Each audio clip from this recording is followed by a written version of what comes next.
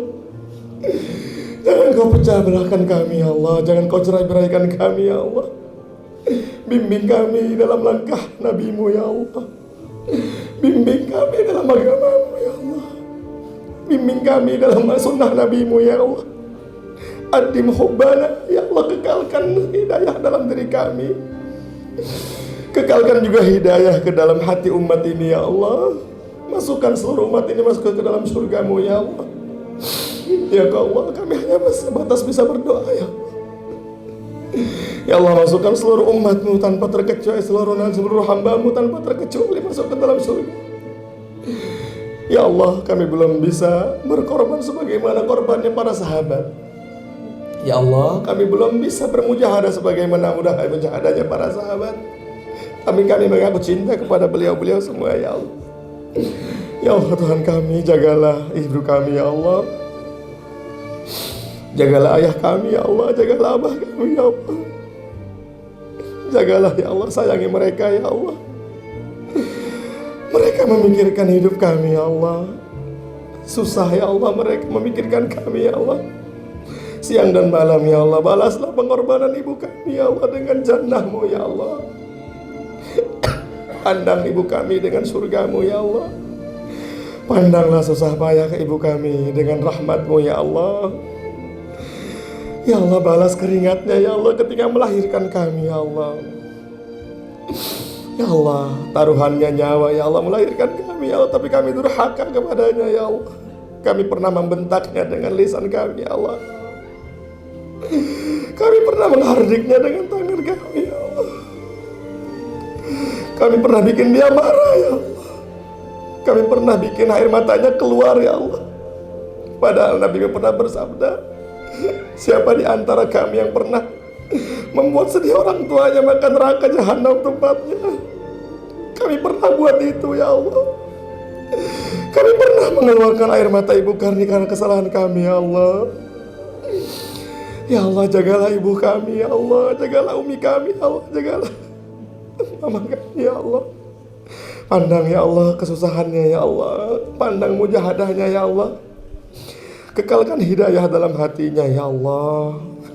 Mungkin ada di antara orang tua kami, ibu kami yang belum pakai kerudung ya Allah. Ya Allah, masukkan nur iman ke dalam hatinya, hidayah ya Allah, agar dia bisa menutup aurat dengan sempurna ya Allah. Ya Allah, dia tidak paham urusan agama karena sibuk menafkahi kami ya Allah. Alhamdulillah ya Allah, terima kasih ya Allah, Kau berikan ibu kami kepada kami baik sekali ya Allah. Sehatkan ya Allah apabila ada yang sakit ya Allah. Sehatkan ibu kami ya Allah. Sehatkan rohaninya ya Allah. Sehatkan juga hatinya ya Allah. Kuatkan iman Islamnya ya Allah. Jangan Kau matikan dia dalam keadaan dia suul khotimah ya Allah. Ibu kami adalah surga buat kami ya Allah, dan neraka juga buat kami ya Allah. Ya Allah Tuhan kami, pandanglah kami ya Allah. Sayangi kedua orang tua kami ya Allah. Ayah kami juga sayangi ya Allah. Ya Allah, kami pernah salah paham dengan orang tua kami ya Allah. Kami pernah salah paham dengan ayah kami ya Allah. Bahkan mungkin ada di antara kami sampai hari ini belum tegur sapa dengan orang tuanya ya Allah. Maafkan dia ya Allah, karena keegoisan kami ya Allah. Pandanglah pengorbanan ayah kami ya Allah. Ya Allah, jumpakan kami dengan ibu dan ayah kami di surga nanti ya Allah. Jangan Kau pisahkan kami ya Allah. Jangan Kau pisahkan kami dengan orang tua kami ya Allah. Ya Allah, terimalah juga amal istri kami ya Allah. Ampuni dosa istri kami ya Allah. Terima kasih Kau berikan kepada kami istri yang soleha. Kami ridho kepada istri kami pada malam ini ya Allah. Ya Allah, jadikanlah istri kami istri yang soleha ya Allah, yang menjadi penyejuk sebagai mata kami ya Allah. Menjadi ibu yang soleha untuk anak-anak kami ya Allah, agar bisa mendidik anak-anak kami menjadi anak yang soleh dan soleha ya Allah. Ya Allah, maafkan kami sebagai suami ya Allah yang senantiasa belum khidmat kepada istri kami. Berbohong kami kepadanya ya Allah, membentaknya kami kepadanya ya Allah. Padahal dia susah payah telah berkorban ngurusin anak-anak kami ya Allah. Terimalah ya Allah kasih sayang-Mu ya Allah kepadanya ya Allah. Terimalah pengorbanan istri kami ya Allah. Dia melahirkan anak kami ya Allah. Balas kesakitan istri kami ketika melahirkan dengan surga-Mu ya Allah. Kami pernah bohong kepadanya ya. Kami membentaknya ya Allah. Kami menghardik istri kami ya Allah. Kami cuek kepadanya ya Allah. Tapi dia tetap istiqomah khidmat kepada kami ya Allah yang jahil ini ya Allah. Kami belum jadi suami yang baik ya Allah. Masih banyak hak-hak istri kami yang belum kami tunaikan ya Allah. Ya Allah, pandanglah tetesan air mata kami pada malam yang mulia ini ya Allah. Maafkan juga suami-suami kami ya Allah. Kami sebagai istri belum bisa khidmat kepada suami kami ya Allah. Ya Allah, maafkanlah kesalahan suami kami ya Allah. Dia susah payah mencari nafkah ya Allah di luar sana ya Allah. Terik matahari ya. Kerja banting tulang ya Allah, agar kami sebagai istri bisa hidup tenang ya Allah. Agar anak-anak kami bisa makan ya Allah. Pandang ya Allah suami kami ya Allah. Berikan hidayah kepada suami kami ya Allah, agar bisa mengamalkan agama Nabi-Mu. Ya Allah, berikan hidayah di teman-teman kami yang ada di sini, biar sama-sama bisa berjuang ya Allah. Biar sama-sama masuk ke dalam surga ya Allah, dengan Torekoh ya Allah. Ya Allah, jadikanlah setiap perkumpulan kami Engkau ridha di dalamnya ya Allah. Ya Allah, jadikanlah setiap perjumpaan kami Nabi-Mu juga ridha dengan kami ya Allah. Ya Allah, kami berusaha mengamalkan sunnah Nabi-Mu. Maka berikan kami syafaat Nabi-Mu nanti pada hari kiamat ya Allah. Kami rindu dengan Nabi-Mu ya Allah. Mata kami gak pantas memandang wajah Nabi-Mu ya Allah, karena mata kami penuh maksiat ya Allah. Lisan kami tidak pantas memanggil nama Nabi-Mu ya Allah. Begitu suci Nabi-Mu ya Allah. Tapi Engkau izinkan kami sebut nama Nabi Muhammad ya Allah. Allahumma inna nas'aluka ya Allah. Kami minta kepada Engkau, wa natawajjahu ilaika, dan kami bertawajuh kepada Engkau bijahi habibikal Mustafa, dengan keberkahannya Nabi-Mu yang terpilih. Isfa'lana indal maulal azim. Ya Allah, berikan kami syafaat Nabi-Mu nanti pada hari kiamat. Kami butuh dengan syafaat Nabi-Mu ya Allah. Ya Allah, kenalkan Nabi-Mu dengan kami ya Allah. Kami berusaha mengamalkan semua perintah Nabi-Mu ya Allah. Kami berjuang sebagaimana berjuangnya para sahabat ya Allah. Kenalkan Nabi-Mu dengan kami ya Allah, dengan orang tua kami juga ya Allah. Ya Allah, bangkitkan kami nanti di barisannya orang-orang beriman. Ya Allah, bangkitkan nanti di barisannya orang-orang beriman. Jangan Kau bangkitkan kami di barisannya orang-orang munafik ya Allah. Mungkin hati ini munafik ya Allah kepada Engkau ya Allah. Kami beramal ya Allah. Kami mengenakan sunnah, tapi kadang-kadang kami gak yakin dengan sunnah. Kami mengerjakan perintah-Mu, tapi terkadang kami gak yakin dengan janji Nabi-Mu ya Allah. Ya Allah Tuhan kami, terimalah kami ya Allah. Pandanglah kami yang hina ini ya Allah. Kami hina di hadapan-Mu ya Allah. Berapa dosa yang kami buat pada hari ini ya Allah. Kami hina ya Allah. Kami lebih hina ya Allah daripada binatang ya Allah. Binatang ya Allah, dia tidak punya akal ya Allah. Kami yang diberikan akal berani maksiat kepada-Mu ya Allah. Kami hina daripada binatang ya Allah. Karena kami punya akal yang sehat sempurna. Tapi kami berani maksiat kepada-Mu ya Allah. Berani meninggalkan sholat. Kami melalaikan sholat ya Allah. Kami melalaikan perintah-Mu ya Allah.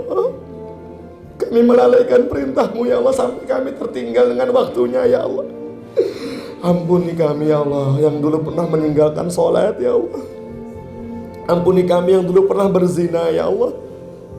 Kami taubat dari zina ya Allah. Kami taubat dari zina ya Allah.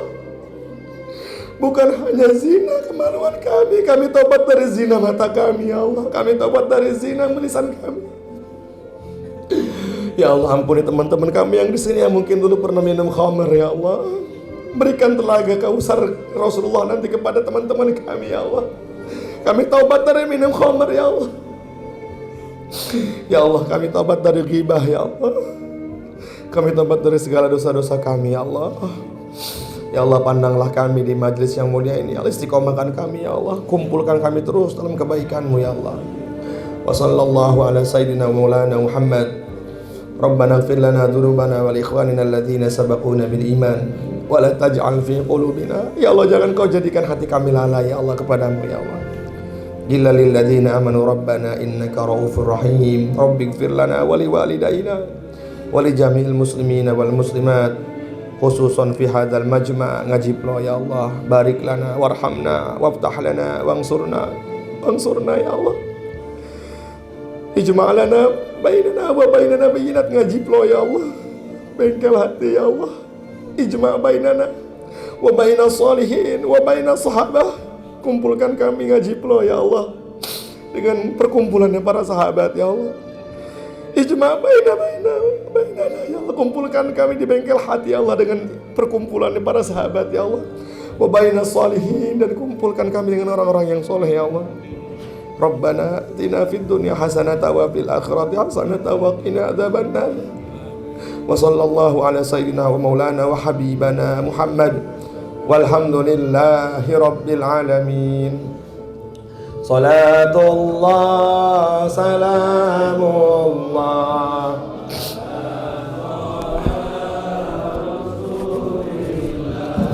salatullah